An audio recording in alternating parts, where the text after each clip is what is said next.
Good evening, ladies and gentlemen. I'm Ryan Bujan, host of COWTOWN Movie Classics, and we could not properly do a celebration of martial arts cinema without paying tribute to Hong Kong's legendary Shaw Brothers Studios. And tonight's film, it's a really fascinating one because it's known by many different titles: The Return of the Five Deadly Venoms, Mortal Kombat with the C. We will be showing it under its original Hong Kong title, Crippled Avengers.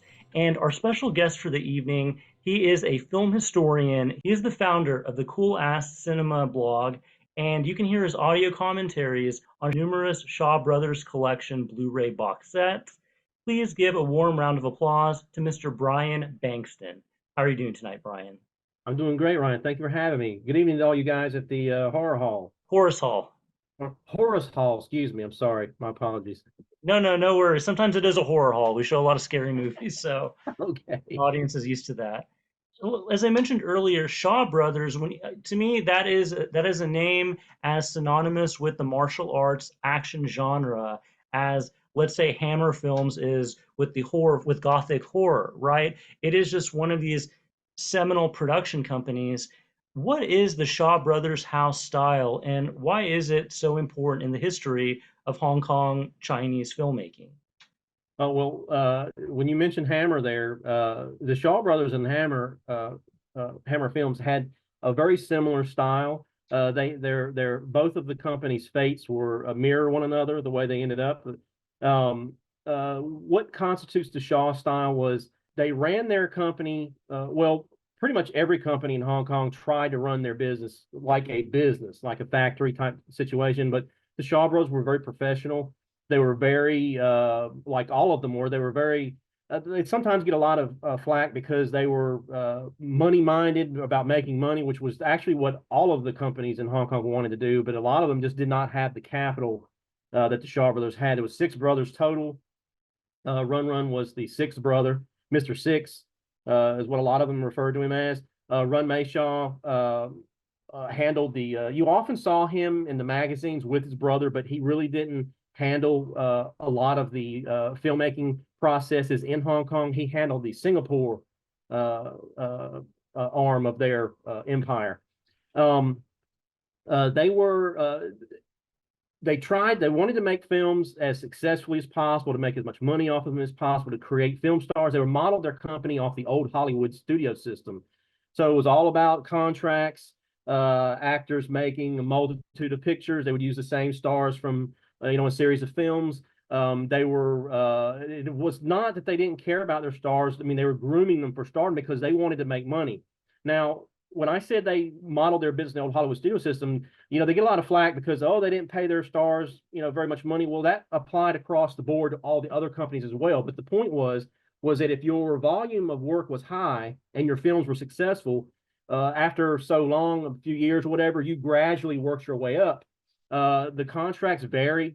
They tended to be standard contracts where you would have a per film basis. Like you would sign a contract for, say, 3 years, and maybe you might have to do 3 to 4 movies a year. And if you didn't do a film, like let's say you only did 2 movies a year, that means you owed them another movie. So by the time your contract ended, you had to do the number of films you were contracted to do. Hmm. And you also had a monthly allotment, which was essentially pocket money, basically. Yeah. And that ranged, I think, like in the early days, that was a very small amount. It was anywhere from like 600 Hong Kong dollars to 1,000, and it kind of went up gradually. Um, Actors lived on the inside the studio. They had the dormitories there. The buildings, the dormitories were sometimes would suit one person. Sometimes you might share one with another actor. If you were married and had a family, then you were offered a larger suite, I guess you could say. Hmm. Everything was paid for. They had at least three rest in the early days. They had at least up until the mid 70s. They may have added some more, but they had three restaurants inside of the place. They had one that was out like in the middle of the studio, so you may have actually seen it in some of the films. It was mainly designed like if you were working and you wanted something quick to eat or whatever, you could just stop and grab something and go, and then go back to the set. Then they had the Nan Guo restaurant, which was adjoining the dormitories. And that was mainly for after hours when you weren't working. You could go there and eat if you wanted. And they had the executive club, which is where the actors and actresses would go to show off their new outfits and stuff and to mingle and whatnot, things like that. So it was an entire world. You didn't have to leave the Shaw studio. I mean, everything, movie town is also what they refer to it as. Everything you needed was inside this one contained universe, so to speak. You could go out if you want, because not everybody lived inside the studio. The stars that made more money, that were already firmly established, would buy homes outside of the studio, so you could come and go if you wanted. But some stars, when they came in, like what's his name? Pai Ying is his name. He was in Seven Man Army for Chang Cheh also. He was a leading actor. He was in the King Hu movie, Dragon Inn. And big name guy, but was not being paid very much money at the Union Film Company, which also discovered Polly Shang Quan Ling Fung, the Taiwanese superstar. So the Shaws, King Hu worked for the Shaws company in the beginning. Remember, he did Come Drink with Me, right? Yes, yeah. So, and he broke his contract to go to Union because he wanted more creative freedom than what Shaws were offering him. So this is another thing, another misconception about the Shaws is that they would not allow you to have creative freedom. That was not true. In the beginning, now they wanted you to make formula pictures, but once you established yourself and became a name, then they would allow you gradual freedom. The same thing occurred with director Sun Chung, who did Sexy Killer, Judgment of Assassin, Avenging Eagle, Human Lanterns. That guy. Now, when he signed up at Shaw's in 1972, he had already been working for the independent companies. And so when he came to Shaw Brothers, when he signed on at Shaw's, when he signed the contract, he was already allowed to work outside the company. So he was not exclusive to work inside the company. So I'm assuming maybe they saw some of the films he made before he signed up at Shaw's and they liked what they saw, said, okay, we're going to appease this guy. Now, however, they did not allow him. He had to do formula movies up until I think like 4 years later. The first film he did, he took over The Devil's Mirror from another director and did that film. That's a whole long story in itself. Don't have time to go into it, but he did that film. And then by 1977, he was finally allowed to do a film using techniques that he wanted to do. So that's 3, 4, 5, 6, 5 years. So it took him 5 years, even though they were letting him make films elsewhere if he wanted. They did not allow him to do a movie his way until he'd gotten further established. So there's a lot of misconceptions about the company, about the money, and about the creative freedom, which I can understand why some of these actors did have problems there, because when Raymond Chow left to form Golden Harvest, he took quite a few of the talent with him, and with the promise of automatic creative freedom. We're going to let you do what you want to do. So it was Raymond Chow, Leonard Ho, and the director Wong Fung. Wong Fung was the guy that did The Crimson Charm, and he also did the Angela Mao movies, The Angry River, and he did When Taekwondo Strikes. That's Wong Fung. He was the third co-founder. You never really hear much about him, but he was the third co-founder of Golden Harvest. Okay, and, yeah.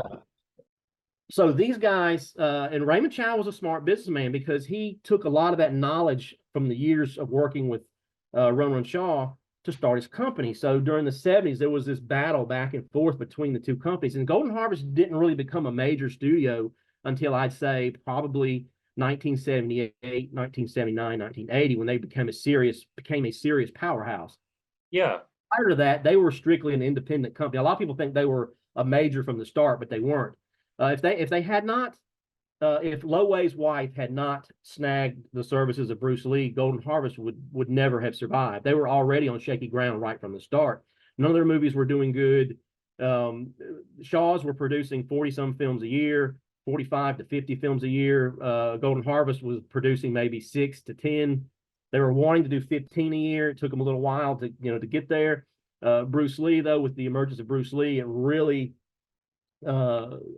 his films made right out the gate. The Big Boss, I don't have the numbers in front of me, but it was over 3 million Hong Kong dollars, and that was kind of unheard of at the time. Chang Cheh.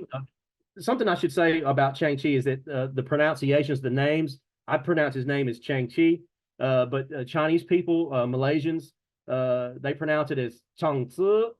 You'll hear people from Singapore say it as Zhong Ji. You'll hear Chang Cheh like that. You'll hear different pronunciations. I always said Chang Cheh, but I didn't know if that was the correct. Now, it doesn't really matter. I mean, some Yeah, people will be real picky about it. So, well, why aren't you saying it this way? It really doesn't matter. To me, it yeah, doesn't anyway. I'll hear some people say it as mostly I'll hear people say it as Chang Cheh like that, but I've always just said Chang Chi. For one Shang-Chi. thing, I'm talking to people that don't really know much about the films, and I'm showing them to them or whatever because the credits are always in Mandarin.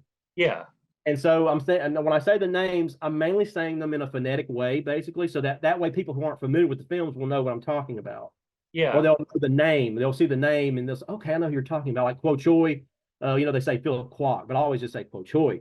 yeah. Uh, just to try to make it easy because there's so many different ways. There's like, I forget how many different dialects are. There's like a dozen different ways to translate the names. Right, and you look at some of those credits, it's like Jackie Chan, I think he's Chen Lung, depending on which film you Yeah, watch. There's like 3 or 4 different names for one actor, depending on the dialect. it gets very confusing. And Yeah, something else too, not to get, I mean, we're not off topic, but the communication aspect was wild over there. The subject of this film is the five Venoms, right? yeah, Those guys in the initial lineup, there was actually a lineup before the official lineup, which I'll get into that later on. But sure. the lineup as it stood with the first movie designed for them, the five Venoms, two of those guys were from Hong Kong. The others were all from Taiwan, despite what certain individuals will tell you, which you probably know who I'm talking about, Yeah, that say Sun Qian was Korean. He was not Korean. He was Taiwanese. Um, those guys could communicate with one another, but Lo Mang, the muscle guy of the yeah, group, yeah, yeah. he could never communicate with them because he didn't understand Mandarin. He only spoke Cantonese. Hmm. So someone had to tell him what they were saying because they all were all from Taiwan. So Mandarin was the predominant language there. Oh, wow. So there was a lot of communication problems. So that's another thing that comes in, the different name pronunciations, the different dialects. So there's always going to be some confusion in some way or in some respect, some way or another. And that's one reason why a lot of the guys from Taiwan would go back because they didn't like it. They felt out of place in Hong Kong because Taiwan was more, I guess you could say, maybe rural, so to speak, maybe sort of more slower paced. Hong Kong was more westernized, wild, more modernized, fast paced living. And they just Yeah. weren't accustomed to it, just didn't like it. So they wanted to go back to Taiwan. But yeah, that was pretty wild that the Lo Mang could not communicate with those guys because they just didn't. There's like another story. There's a story Quo Choi told in an interview when they were asking him, well, how did you feel working with their co-stars? And he was like, well, Lo Mang, he says, best not to ask me about him. He says, because I don't talk to him. He says, we can't communicate.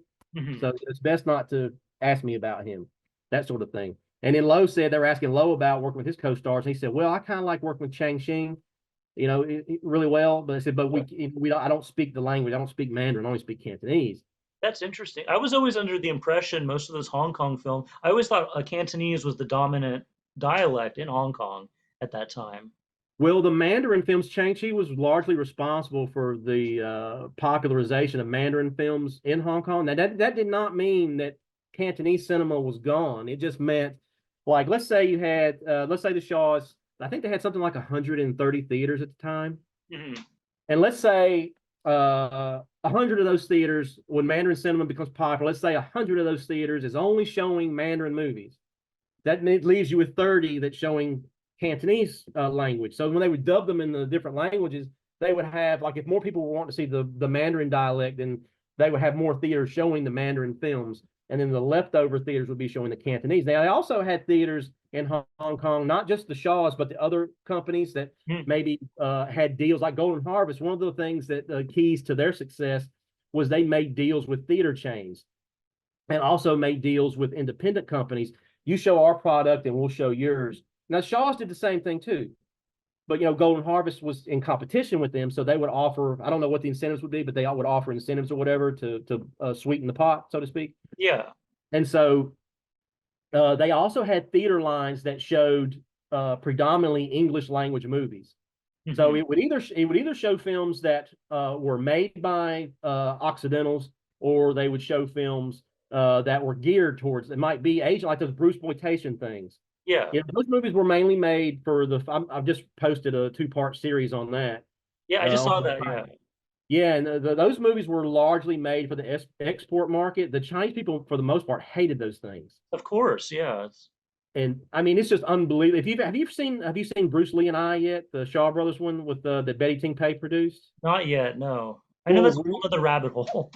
right. Well, in that film, the way she's treated in that, it's pretty much the way I took it from the old mag. 'Cause I'm like, okay, this must just be exaggeration. But then when I'm reading the old articles in the old magazines, and they're referring to her and the filmmakers as scum and maggots, and just saying those horrific things, like, okay, well, I guess that's pretty accurate then, accurate depiction of how they felt about those types of films, because Bruce Lee was like glorified as a god, Of more or course. less. Well, let me So say, so like to kind of bring things back around a little bit. Obviously, in the early 1970s, Bruce Lee, his style, he changed action cinema, athletics, the world of martial arts forever, at least the perception of martial arts to the general public. mhm. So, as you said, Shaw Brothers, they were the bigger dog in town versus Golden Harvest. But by 1978, which was a very important year, that was the same year, Jackie Chan did Drunken Master, Snake and the Eagle Shadow. So things were certainly shifting. But by this point, Shaw Brothers, they were still making their traditional period piece action films. So was the market still hot for that style of filmmaking, or do you feel by 1978 things were kind of shifting in a different direction? Yeah, this was actually something I was gonna bring up later anyway, so Oh, it's sure. fine. But the as far as just before though, as far as the Bruce Lee thing goes, he did go to Shaw Brothers first. Right.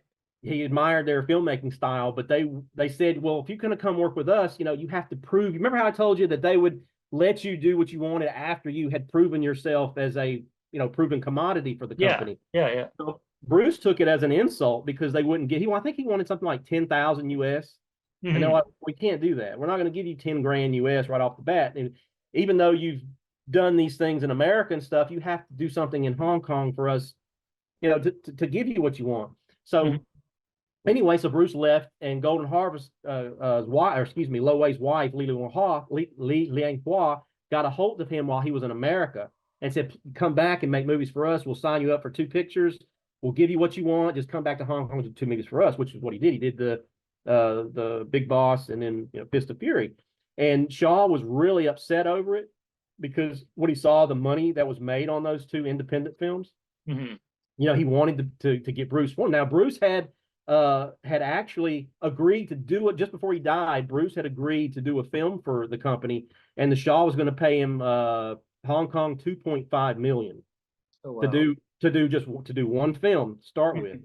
And I believe at the time Hong Kong 2.5 million was the equivalent of US $400,000. Oh, wow. Geez. Now this was in late 1972. Hmm. So he was already prepping, he was already wrapping up, finishing up Enter the Dragon. So I mean, he was already firmly established at this point as a leading star in America and also in Hong Kong. So I'm assuming the reason why they were so willing to pay that hefty amount of money was, we're definitely going to make bank on this movie, so we're just give him what he deserves. But then he died before they could follow through with it. So, and there's a lot of rumors that that Raymond Chow was, because Raymond Chow and him had a Yeah. rift going, and then they blame Raymond Chow for his death, all that kind of stuff. That's another story. But jumping forward to the late 70s, the times had definitely changed. There had always been kung fu comedies, but when Jackie Chan had tried to be a star for a number of years and just kept flunking out every time, and then finally GC Yun and Yuen Woo-ping, let him be himself and do what he wanted. And then Mhm. that Snake in the, which I'm not a big fan of the kung fu comedy. Some Oh, of them like the Snake and Eagle Shadow. I'm not a fan of the movie, but uh, it was just something that the audiences had never seen before. It had actually taken a plot point Chang Cheh had started in this film called Shaolin Martial Arts from hmm. 1974, and Yun Siu Tin was in that. He played one of the old masters, and he was the one that taught Fu Xing the Tiger and Crane Fist in that Yes. movie. Yeah. Yeah. So flash forward to 1978, and Yun Siu Tin is teaching Jackie Chan, the was it the cat fist or something like that? Yeah. Yeah. And Yeah. was and so but as opposed to the student teacher dynamic of Shaolin martial arts, it's still the student teacher dynamic, but it's told in such a written in such a way that it's more like a father and son type thing. Hmm. And then peppered with all that comedy stuff, it was just something like a breath of fresh air because you had all these years of all these hard fist and kick movies, and then now you've got something that's funny. It's got characterizations that hadn't quite been done before, and it was just something new, and it just clicked. And so you've got like a movie that they made in a field somewhere for a couple $100. You know, it was made like I think it was 2.5, 2.6 million Hong Kong dollars. Oh wow. And then Drunken Master comes out and makes 6.7 million Hong Kong dollars. Hmm. And so you've just, as soon as Drunken Master hit, there were automatically 20 El Cheapo Kung Fu comedies that went into production at the exact same time. And possibly, this is just my opinion. I wrote about some of this in the Wild Wild East Duel, the Independent Film Companies Part 5. Yun Siu Tin was being used and abused by a lot of these independent film producers who were marketing their movie as starring him. And he might only be in the film for a few minutes, but they're using him and keeping him on the set like all day long. And this guy's like really old. Yeah. You know, he died not long after this. So he worked all these years in the industry. And in the last 2 years of his life, he just hit superstardom all of a sudden. And the overwork, his son wasn't really blatant with it, I don't think. But in an old magazine article, he said he felt like doing so many of these films and these producers trying to keep him on set all day long to justify he's starring in the movie, even though he's not starring in it, contributed to his death from overexertion. Yeah, I can imagine. Yeah. So by 1978, when the Venoms came along, Chang Cheh's still doing his, the serious, macho, righteous hero thing. So in 1978, when the genre basically was changed overnight, it was just sort of the wrong time for those guys. If they had come along, I firmly believe if they had come along 2 years earlier, or had been introduced 2 years earlier, their careers may have lasted a little longer, possibly, or Hmm. maybe they would have been, because they're not popular in Hong Kong. Some of them, well, Kuo Choi and Lo Mang definitely had long careers, but the rest of them, if the Chinese person's watching the movie, they'll, because I've worked for the Chinese roughly half my life, and so every time I would show them, depending on whichever, whether it was from a Chinese person from Hong Kong or from, because I worked for different people, Yeah. and they would say, "Oh, we know this guy by his, well, we know his face. We don't know his name, but oh, this guy, he always played the bad guy. Yeah, but I don't know who he is." But Yeah. they would know Kuo Choi, they would know him, and Lo Mang, they would know him, but the others, they would not know who they were, other than maybe by the face. Sun Qian, the kicker guy, they didn't know him. Chang Sheng, they didn't know him for the most part. Lu Feng, they did, because he's the one that always played the bad guy, so they knew him. So I Yeah. think those guys just came at the wrong time. It was just the wrong, bad timing for them.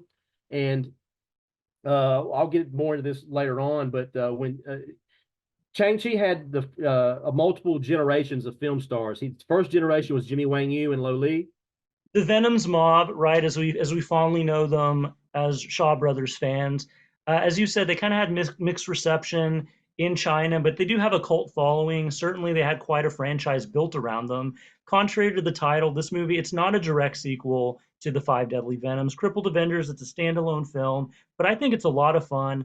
What does our audience have to look forward to in the next 100 minutes or so? Well, I think they have an extremely entertaining movie to look forward to. It's quite different from the average. It was actually an influential film for a brief time. There was a handful of cripple movies that came in the wake of it. It was a hit in Hong Kong. Um, the Venoms themselves, of course, they were more popular in America and around the world than they were in Hong Kong. Like I said, they had a very brief period. Um, you've got to look forward to some very intricate, diverse fighting sequences, a lot of strange weapons, a lot of strange, peculiar characters with a variety of skills, some funny moments. I think it's a film in their on their resume that transcends fans. My mom was a great fan of this movie, and we used to go to drive-in on the weekends and watch kung fu films. And this particular one, she really, really liked. And it's one I think you can show people that don't particularly like kung fu movies, and they'll have some kind of fun with it because there's a lot of really good elements. You got a little bit of comedy in there. It's quite violent in places. It was actually when you said the Return of the Five Deadly Venoms, that was a made up name, but in the Chinese magazines it was actually advertised. One of the taglines was the Five Venoms play handicapped men. Okay. So they were referring to them as the five Venoms. So it was almost like they were saying they're coming back and they're playing, these all new characters, but they're crippled. Right. So Which, it's spoiler alert, most of them, if you've seen Five Deadly Venoms, of course, most of them get killed at the end of that movie. So right. it's definitely, I don't know if it would work as a direct sequel. Right. Yeah, it was just it was a series of comic book films where Chang Cheh, at that point in his career, he had kind of ceased being an innovator and was more or less just having fun, I suppose, and just riding the wave of what was coming up at the time with Jackie Chan and all. And he was having a good time, and hopefully everybody watching Crippled Avengers is going to have a good time watching his film. Brian, thank you so much for your time. If you're in the audience, I hope you stick around after the movie so you can hear the rest of our conversation. Without further ado, from 1978, director Chang Cheh's Crippled Avengers. Wow, that movie is definitely something else. If you're not familiar with the Shaw Brothers, to me, this is probably just as good of an introduction as any other film. I agree. So the director for the film, Chang Cheh, he was one of the great house directors at Shaw Brothers Studio. How would you describe his signature style? He's a fascinating figure. I would go so he's I would actually discern him as my all-time favorite director, just because of the way his characters are written, the indomitable spirit of a lot of the heroes, the righteousness of the heroes. They don't bend, they never waver. They fight for what they believe in. They stick to that. They're very stubborn, hard-headed, and a lot of times that's what causes their downfall. Mhm. I identify with a lot of his characters, so that's possibly why I like his movies so much.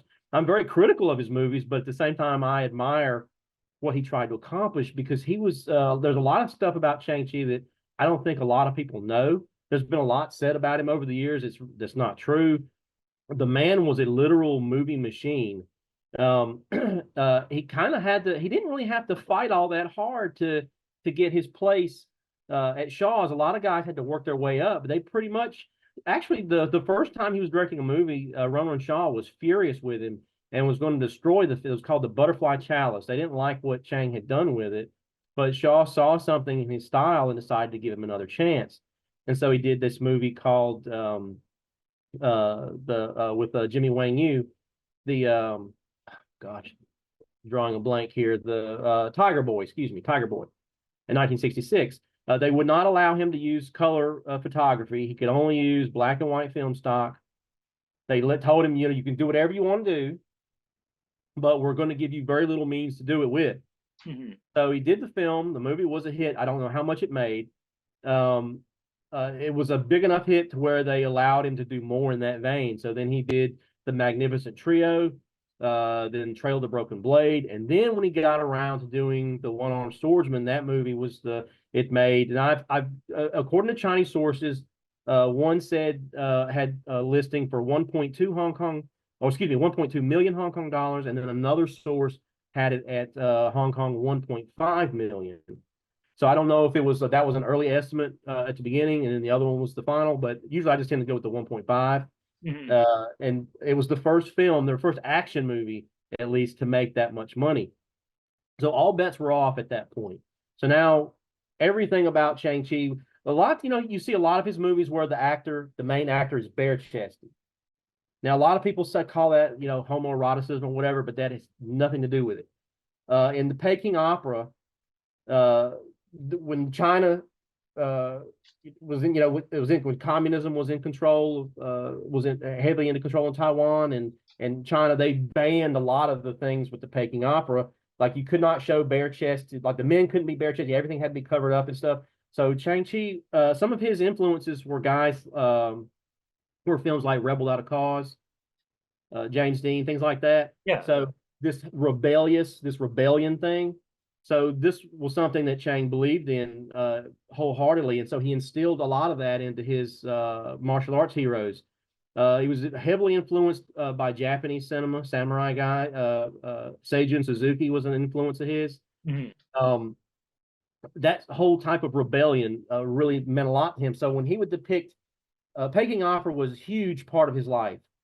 His wife instilled a lot of his wife had a much bigger influence on his life than a lot of people realize.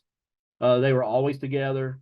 There's this a lot of people will say, you know, Chang Cheh was gay, which was not true. That's what I had read, but I didn't know if that had any basis. And yeah, No, I think, I mean, I can see why people would come to that conclusion, because a lot of these academics and stuff say because somebody's being stabbed with a spear, that means it's a phallic symbol. right. But I mean, what else are you going to do? You know, I mean, like the sword and sandal movies from Italy, they were saying those were homoerotic because the guys were. I'm like, well, they didn't wear blue jeans and t-shirts back in the back in those days. Right. I mean, if you got a nice body, you want to show it, right? Mm-hmm. That's what Jamie Love Kim Ming told me when I interviewed Jamie Love Kim Ming. He said, I think people say this because Chang never had any sons of his own. Mm-hmm. He says he would show the men's bodies. He said, you know, if you have a nice body, you want to show it. And like, right. If it's good, you want to show it. And what Jamie said, Jamie Love Kim Ming said to me, that's actually stated in a lot of the interviews with him and his wife from the late 70s. He would say, you know, I've never had sons of my own, but all these the boys in my group, the fourth generation, third generation, whatever, he said, those are all my sons. Yeah, I consider them like my sons. And so the actors were basically taking the place of sons that he would. He said the reason why he didn't have any children of his own was because he had a terrible childhood growing up, and said he was afraid that some of that might rub off. He just did not want to go there with that. But plus, another thing was the man was literally working like almost 24 hours a day, so there wasn't a whole lot of time. Wouldn't have been a lot of time to raise, because his wife often accompanied him to the set. The only time she wasn't really with him a lot was when he was in Taiwan running Longbow. Mm-hmm. Jamie Luck said, because I asked him, so did Miss Chang visit much while you guys were in Taiwan? He said, no, I didn't see her much in Taiwan, but you know, she was often with him in Hong Kong. They would go on vacations together when the time allowed. She would give him advice. There was also like a running gag, you know, if anything, Chang Cheh was a chauvinist. Yeah. But he did dote after his wife. There's like lots of photos of him, but there was a Cinemark journalist named Annie Wong, and she'd heard all these stories about Chang Cheh, how rude he was, how crude he was, and stuff, how mean he could be. And so when she finally met him, she met him for lunch with his wife, and she said, "Oh my gosh, I can't believe it." He said, "You should have seen the way he was serving his wife and doing all these things and stuff." And there was like this running gag going around the studio that Chang Cheh was henpecked. Mm-hmm. And he did say in an interview, he said, "Well," he said, "I have my own kingdom in my home." And he says, as long as my wife can do whatever she wants in the rest of the house, but so long as she leaves my little section alone, you know, I'm fine. Yeah. So, but the man was reading constantly. He would read martial arts novels, whether they were good or bad. He was constantly preparing other films. In the early 70s, he was in charge of the Water Margin series, mounting those movies all in one go. Mm-hmm. And he was more or less the captain of the ship. They had to bring those movies were massive for their time, and there's no way one guy could do all that. So he basically promoted some of his assistants to the director's seat. So they were co-directing the Water Margin. It was a co-directed effort with Chang, Pao Su Lee, and Wu Ma. Also, he was allowing David Chang and T. Lung to do a little bit of directing here. Like, he would stand behind them and he would let them direct a shot because they wanted to direct also, which they would be doing a couple years or the following year in 1973. Mm-hmm. But Chang Cheh, even though they have co-directing credits on some of his films, Chang Cheh was never not the captain of that ship. Right. Because he was all, if you take Water Margin or Delightful Forest, when you watch those, even though it might say co-directed with Pao Su Lee or Pao Su Lee and Wu Ma, if you watch those films, they still look like Chang Cheh movies. Now, if you watch a film that's directed solely by Pao Su Lee or Wu Ma, they don't look like Chang Cheh movies. They look like the work of the guys they're credited to. Mm. The reason for that is Chang Cheh had final say over everything. So, like, he was watching the following day, he would watch the dailies, see how if things didn't look right, they would redo it. He stated that until his hearing went bad, he oversaw the entirety of all the editing of all of his movies, and he oversaw the dubbing of all of his movies. And contrary to popular belief, some of the actors did in fact dub their own voices. Yeah, in some of those films, it wasn't a common practice, but actresses like Ching Li, who was in Boxer from Shantung and Man of Iron, the main female lead, she would dub her own in the Mandarin track, not the Cantonese track, but for the Mandarin track, that was her real voice in those films. Mhm. Um, so he oversaw the dubbing of his movies, and I believe his hearing didn't start going bad until he actually left the studio. So once he started his official independent company in late 82, early 83, he had to kind of turn that over to other people where he couldn't hear very well, and the pulmonary cancer, I guess, was starting to seep in. So, Yeah. but the man also, something else that nobody really knows about is he was a planner for other directors' films. Like he would sit in on, and I was like, where the hell did he find time to do all this stuff? So there would be script meetings. There would be other directors like Kwei Chi Hung or whoever, and they would have script meetings, and he would sit in on the script meeting and give advice to the other filmmakers and actors. This is how I would do it or whatever. Yeah. So they would consider that as the planner, like someone who would contribute to the themes of the film, how the film should look. He would do stuff like that. But he's not credited with any of those things. But that's just some of the other things that Chang Cheh would do. So I'm just wondering, like, when did the man find time to really sleep? I mean, he's just constantly working, doing things. So Yeah. that's unusual. That there weren't any other directors that I'm aware of that was in command of so many aspects of production like that to that degree. Right. So he wasn't just a gun for hire. He was creatively invested in each one of his films. Oh, most definitely. Everything. Now, he was also extremely critical of his work. He this was you could take this as maybe he's just being too hard on himself, or maybe he's just being a little modest. But he was extremely critical. Like if a film, and when I read this in one of the old interviews, I was like, okay, well, this makes sense now. One of my favorite movies that he did is this film called The Heroic Ones. And if you haven't seen it, I highly recommend you check it out. It's just an incredible movie. It's just one of the biggest films. It was he spent 2.5 million on that, so there's your 400,000 US on that particular production. Hmm. Now he was not happy with the finished product because he said, if I do a movie, I don't want any interruptions. If I have to stop or if something shuts down for a period of time, I begin to lose interest. And he says, I feel it affects the final look of the film. He says, as long as I'm working and it's keeping going and going and going, he says, then the energy flow has no time to slow down. Hmm. He said, but films like The Heroic Ones, The Deadly Duo, he said there were setbacks where the film had to be shut down for whatever reason. He said, by the time that it started up again, my mind was already on another project. So he said, I feel like I didn't have 100% invested anymore in this particular film. Hmm. Now, when it came to his Venom era, those movies, to me, in my opinion, Chang Cheh was not the same director as he was between his most profitable period between 66 and 76. That 10-year period had his greatest, I think, his greatest creativity. 1977, I consider his worst year as a filmmaker. 78 to 82, I think he had a lot of incredibly entertaining movies, but it just was not the same as it was before because by 82, Chang Cheh was being viewed by the public as old-fashioned Yeah. because everything had changed. The audiences, the trends had changed so much in Chang Cheh. When he did experiment with comedy. He had no interest in doing kung fu comedies, but when he did do comedy with Shaolin Rescuers in 1979. It was almost as big a hit as Five Venoms was, but and I think, in my opinion, that's one of the finest examples of Shaw's attempt at doing kung fu comedy. But Chang wanted to go back to his own his regular style, and even those films, even though they have the macho heroism of his earlier movies, it wasn't quite. It was more comic book in approach. It wasn't so stoic and larger than life. It was more contained. Like each of the films, the Venom films, to me, it's almost like they're color coded. Like one film, everything sort of has a bluish tone. Another film might have a red, like Masked Avengers. Everything kind of has a reddish black Hmm. tone to it. Rebel Intruders, there's like these blues and greens. It's whether that was intended or not. I've always viewed those movies as very comic book in nature, like you're watching a visual comic book unfold before your eyes. Certainly. And I'm just curious, where do you rank, even though these are all self-contained films, where do you rank Crippled Avengers amongst the Venom series?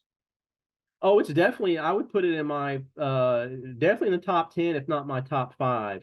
My favorite of all of them, which some might not even call a Venom movie, but it was a Venom film because it had the fifth generation members in it with just one of the originals, Five Element Ninjas. I love that movie. I've watched it probably 50 times. Never get tired of it.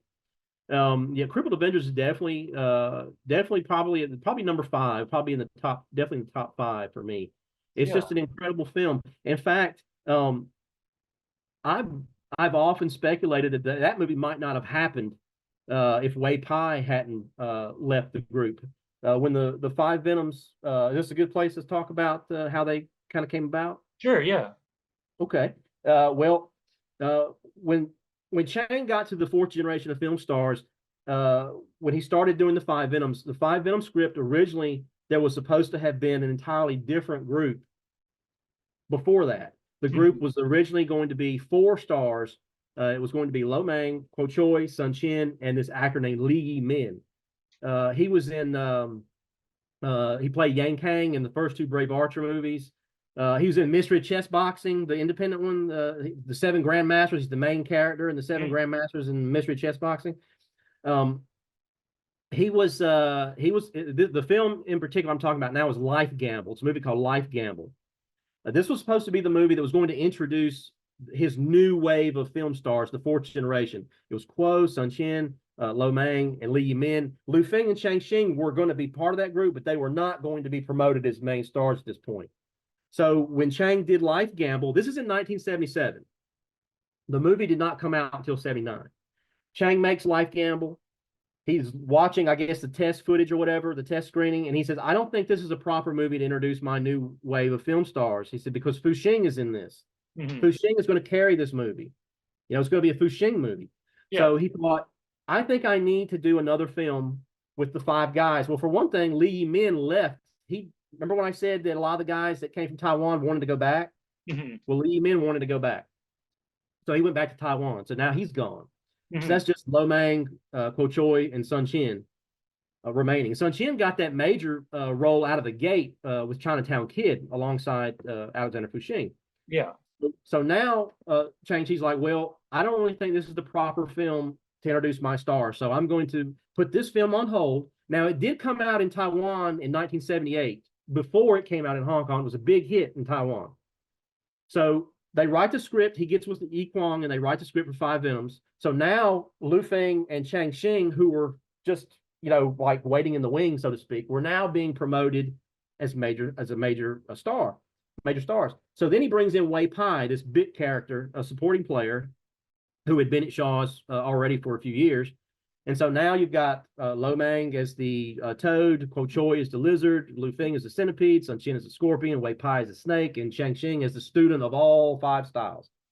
So when they brought these guys in, whereas before the previous generations that Chang had created, you had maybe one or two actors that became big, right? And then you had three or four other guys in the group that were just sort of, you knew who they were, but they didn't really break out like, say, a David Chang or T Lung or Chen Quan Tai or Fu Xing or Chi Quan Chun. But you knew who they were. They were just sort of in the periphery. Yeah. So Chang's new idea was to introduce 6 new stars, but the caveat was all 6 guys are going to be promoted equally. He wanted to promote 6 leading stars in one go with the hopes of all 6 of them exploding. So Five Venoms comes out. The movie comes out in August. I don't think he expected the Snake and Eagle Shadow, wasn't expecting that to break big like it did. It came out earlier. I forget the month it came out, but it came out before Five Venoms did. Five Venoms made $1.8 million. And then Drunken Master came out and just blew the whole thing up. And that goes into what I was saying earlier about the Kung Fu comedies blowing up. Then Crippled Avengers came out. And at this point, Chang Cheh was really working fast. Now, when he did Crippled Avengers went into production in mid-October 1978. The movie was in theaters December 21st of 78. Oh, wow. So now he had done this. It's too much to go into, really, but Box from Shantung, that 2-hour-plus movie he did with Chen Quan Tai. Yeah. You saw that one? Yes. That movie was shot like within 30 days because they were working around the clock. And Chang Cheh was literally in charge of the entire studio because they had all the other movies would be shut down because they were trying to beat Bruce Lee's Fist of Fury in the theaters. Yeah. They had to stop everything. Everybody had to, the editing, everything had to, was, as they were filming, they would be editing the movie. Chang Cheh would be watching it. Okay, I like this. He'd be working the day shift. House would be working the night shift, and so on. So you get the idea. Yeah. So now at this point in Chang Chi's career, he's shooting very fast again. And he's got this Venom crew, the Venom guys now. So Wei Pai has already left. Wei Pai did 4 movies for Chang Cheh, 3 of which were completed. 1 was left unfinished, that being 10 Tigers of Kwantung. So that movie had to be put on hold because Alexander Fuxing had suffered 2 separate injuries over 78 to 79, a Deadly Breaking Sword and Hero Shed No Tears. So that film's put on hold. Minus 1 of the 10 Tigers now. Wei Pai's gone. So Wei Pai had done Invisible Shaolin, 5 Venoms, and Kid with the Golden Arm were the 3 films he completed before he left. Now, when the 5 Venom guys came in, they were given the option of 3-year contract, 5-year contract, 8-year contract, or no contract at all. Wei Pai was the only member of the 6 original Venom guys that chose the no contract option. Now, this is speculation on my part, but I feel like Wei Pai intentionally chose the no contract option because he didn't intend to stick around for very long, because as soon as he bailed at Shaw's, he went to go make independent movies. Mm-hmm. And the film that he was working on was a little Charles Hung that initially started as a film called Master Tian. Now, the cast, he worked on that film for I don't know how long, week, 2 weeks, whatever it was. He bails on these guys. So then he leaves them high and dry. So they've got to start the whole movie over or cancel it. So now they rewrite everything. The guy that's playing the main villain, Tommy Lee, was now just the choreographer. All his scenes had to be scrapped. All the Wei Pai scenes had to be scrapped. So now the film is called, has been rewritten, is now known as Gooseboxer. Mm-hmm. That's the film that was made, was Gooseboxer. So now Wei Pai goes to Golden Harvest. He's asked in an interview, why are you so unreliable? You're viewed as a kind of a flake in the industry because you've left Shaw's high and dry, you left the independents high and dry. Why should anybody give you a chance? He said, well, I want to be a lead star. So I guess that's what it was. He was just, I guess, waiting to see what was going to happen with the Shaw thing, if he was going to break out, I guess, because he wasn't wanting to share the screen with 5 other guys. He wanted to be the main guy. Yeah. As you know, his career never really went anywhere. He did a few movies with Jackie Chan and never broke. He had a chance, I think, at 1 or 2 films as a lead star, The Cheeky Chap, and I believe The Phantom Killer, and neither of the film was all that successful. And then his career was done not long after. So he's out. So now we're up to Crippled Avengers. Chang Cheh needs 6 guys. He's got 5. Chen Quan-tai comes in the picture. Chen Quan-tai, of course, had bolted from the studio in October of 1976. I've covered this in an article in Cool Cinema. I don't know if you saw it or not, but anyways, yeah. He left the studio over money, and he was already being paid very well. I'm sorry, and this is the boxer from Shang Tung, right? The star, right? Chen Quan-tai. He plays the tiger fist guy in Crippled Avengers. Yes, yeah. The 210 Toad. Mm-hmm. And so when he left Shaw's in October of 70. I'm trying to keep this part short. He left Shaw's in October of 76 over money. Even though he's being paid quite well, he decided he wanted more money. He also wanted to direct again. The Shaws allowed him to found his own production company in 1974. He founded the Tai Shin Company with a buddy of his named James Yi Lei. He was a comedian turned actor. So those 2 guys had founded their own film company in 1974. And Chen Quan-tai, the Shaws allowed him to direct his own movie in 1976 for his own company called The Simple-Minded Fellow. It was a comedy. So they bended the knee to Chen Quan-tai multiple times now. So then Chen Quan-tai decides he wants to continue directing. So he and Liu Qiliang, also known as Lau Kar-leung, found a company of their own called I believe it was called Kung Fu Films, Kung Fu something or other, Kung Fu Films Company. It was only going to do action pictures. So the Shaws got kind of nervous over this. Like, what are you doing? We're letting you do this stuff for your own company. Now you found one with Liu Qiliang. So what's going on here? And so there was, I guess back and forth or whatever. And so Chen just decided, I'm going to do what I want. I want to direct. You won't let me do more of what I want to do. So I'm just going to leave. So he left just quit a short time, month or so into the film in a Flying Guillotine 2. And he still had not finished Executioner from Shaolin at this point. So he leaves the studio, breaks his contract. So negotiations happen. He comes back to finish Executioner of Shaolin, because him and Liu Liang are such good friends for now. So he comes back, finishes the movie, does a press conference, says my last movie for Shaw's is Executioner of Shaolin, where I play Hung Si Quan. I hope everybody loves it. I hope it's great. It's a big hit. It really was a big hit. So Chen leaves, still goes, makes 5 movies outside of Shaw Brothers. None of them can be screened anywhere. There's a ban. Iron Monkey gets made. Iron Monkey tries to screen for like a week and it gets pulled. Now, Liu Liang was supposed to, remember I said that they were friends for now? Liu Liang was supposed to do the movie for Chen Quan Tai and never did. So now, flash forward 2 years, Chen Quan Tai comes back to Shaw's. Now he and Liu Liang hate each other's guts at this point. I don't know if they ever reconcile, but at the time, Chen Quan Tai said publicly, I will never work for Liu Liang ever again. Liu Liang said he had no desire to do anything else with Chen Quan Tai. So they said, well, when you come back, you're going to do a movie for your old master, Chang Cheh. And he said, well, yeah, I can work for Chang Cheh. He said, but I'd like to work for other directors too.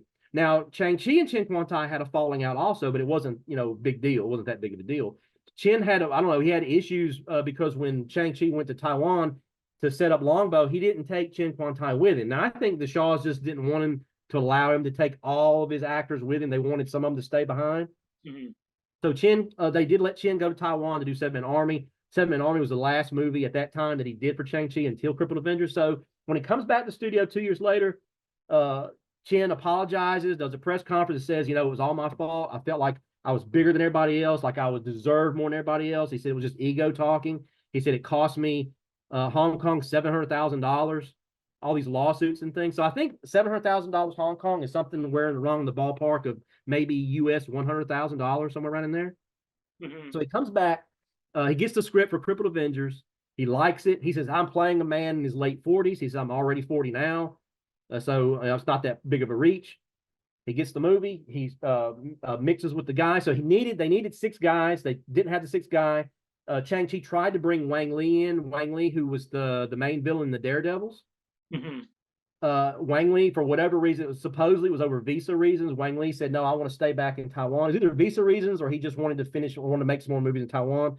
Wang Li ends up coming to Hong Kong in late 1978 to take over for Wei Pai.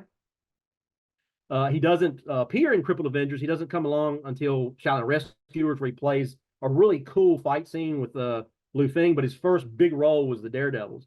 So Chen Quan Tai is in for Crippled Avengers. Lu Feng, when I interviewed Lu Feng in 2016, he told me that Chen Quan Tai was his movie idol. So if you read that interview, he talked about how nervous he was working with Chen, but it's like a dream come true for him to be acting alongside of his idol. Yeah. The thing with the Venoms, though, there was a lot of behind the scenes. It was a very different industry than it was several years earlier, like with David Chang Ti Lung, because Chang Chi would say, David Chang Ti Lung come to the set, they bring their girlfriends, everybody's quiet. He says, my new boxing guys come in, talking about the Venom guys, they come in, they bring their girlfriends, everybody's so noisy. And he's like, everybody's got a problem, everybody's doing this, everybody's doing that. And he said everybody's arriving to the set late every day, like Lo Mang. His big deal was, Lo Mang's big deal was he wanted to be a leading actor. He was always causing problems on the set. But one story I can tell you about Lo Mang was he wanted more lead roles. He said, and I had this problem because he was always my favorite. I was like, man, why does he have to die all the time? He always dies in all these movies. And then that was his actual issue. He told the director, he said, Director Chang, why do I have to die in all these scripts? He said, why can't I live for a change? Yeah. He does live in some of them, but most of them he gets killed off. And when they came around to doing the Daredevils, Lo Mang was furious because he said, I'm dying like at the beginning of the movie almost. So why? And Chang Cheh was like, well, your big sequence is crucial to the script. He says, your sequence, and it was a good scene. And he says, I can't go back and change it. We will not go back and change it. And so there was another, I think on either Crippled Avengers or Kid with the Golden Arm, Lo Mang threw a fit. He misunderstood something Chang Cheh said on the set, and he ripped off his headpiece and everything and threw it down and just walked off and went back to his dormitory and irritated Director Chang. And he often did things like that. And so when it came time for the Daredevils, I guess Lo Mang had enough and had that outburst about him dying too quickly. But then there were the costumes they had designed for him for the film. He loved them. He wanted to keep them. But a rule at the studio was the actors can't keep the costumes made for them. They're just for the film. You can't have them, for offset. So Chang Cheh saw how much this meant to Lo Mang. This is the type of guy Chang Cheh was. Yeah. He privately went back, I guess, talked to Boss Shaw and said, I want to buy the costumes for Lo Mang. It means a lot to him. He's given me a lot of crap, up to now. I said, but I want to do something nice for the guy. So he bought the costumes for Lo Mang, gave them to him. After that, Lo Mang had no more problems, or Chang Cheh had no more problems out of Lo Mang. Yeah. And so in December of '79, Crippled Avengers came out. It was a hit. Shaolin Rescuers came out. It was a hit. Invincible Shaolin was a hit. Kid with the Golden Arm was a hit. Right around 1980, when Rebel Intruders, the Daredevils came out, the Daredevils was the first of their films to debut at under $1 million. Rebel Intruders came out in, I believe, September of 1980, and it was under $1 million. So it was decided that they would split these guys up. Sun Chen was the first to go. He left in December of '79. He was very quiet. Sun Chen didn't talk a lot. I don't think he got along with the other guys, because he was asked in an interview a couple years later, how did you feel working with the other guys for Chang Cheh when you were working with him? He said, well, I feel like everybody should be treated equally.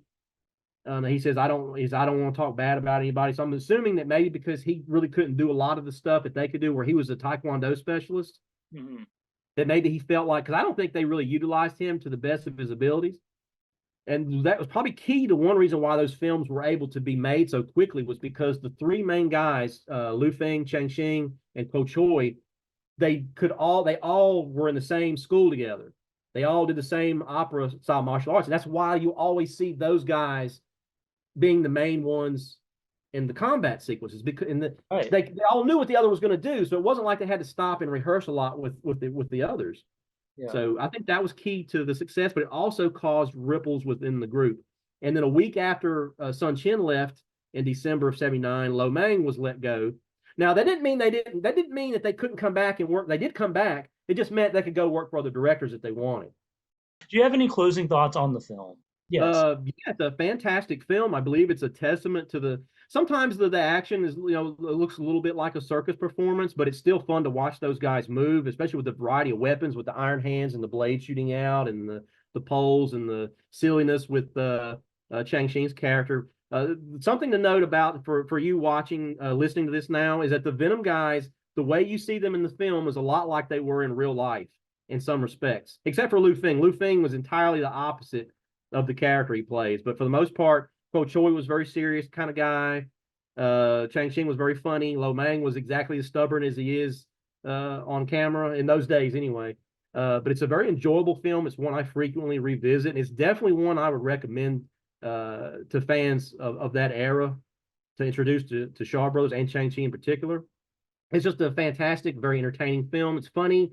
It's brutal in places, very comic book in approach, and a highlight of Chang Cheh's later career.